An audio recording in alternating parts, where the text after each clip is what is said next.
আসসালামু আলাইকুম, আশা করি সকালে ভালো আছেন। আমি আলহামদুলিল্লাহ খুব ভালো আছি। তো গতকাল রাত্রেবেলা আমার মুদির আমাকে ফোন দিয়ে বলতে শামীম তুই কই, আমাকে মুদির আমি তো আমার ক্যাম্পে পরে বলতেছে যে করিস কালকে সকালে নামাজ পড়ে কিন্তু আমাদের চলে যাবি, আমার কাজ আছে। পরে বলছে ঠিক আছে মুদির, তাহলে আমি কালকে সকালবেলা চলে আসবো। তো মুদির যে কথা সেই কাজ, আমি নামাজ পড়ে সকালবেলায় মুদির বাসায় চলে আসছি। তো আমার তো কফিল, আমার কফিল বলতেছে যে এই কর, আমার এখানে গাছে পানি দিয়ে যান। তা গাছে পানি টানি দিলাম।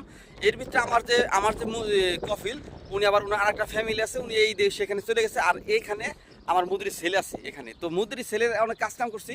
তো মুদির ছেলে আমার বলতেছে যাওয়ার সময় আমরা বলতেছে ইয়া আহমদ তাল আঁকলাম মুদির এই সেন্টা বলে ভাই রে এই তোর কর এই কিছু বোনাস রাখ। পরে আমার মুদির আমার 100 টাকা দিছি। আমার এই মুদির ছেলে 100 টাকা দিছে। তো 100 টাকা দেওয়ার পরে কিছুক্ষণ পরে আমি আবার হাসি দিছি, একটা হাসি দেওয়ার পরে আবার আরো 10 টাকা দিছে। হ্যাঁ, আরো 10 টাকা, মোট 110 টাকা। 110 টাকা দিচ্ছে, বাংলাদেশ টাকা হলো প্রায় 3200।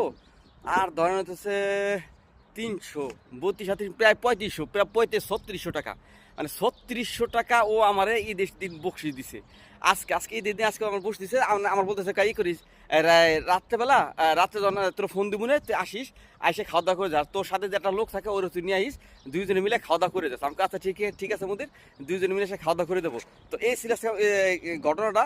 আর সবচেয়ে বেশি ভালো লাগছে এটাই যে আমার মুদির আমার আজকে আমারে 110 টাকা দিয়েছে। ওদের মাসি কয় না যে যে যে মুহূর্তে ঠান্ডা থাকে না সে মুহূর্তে কফিল আসে না। আর আজকে দেখেন কফিল নিজে আমার ফোন দিয়ে 110 রিয়াল দিছে।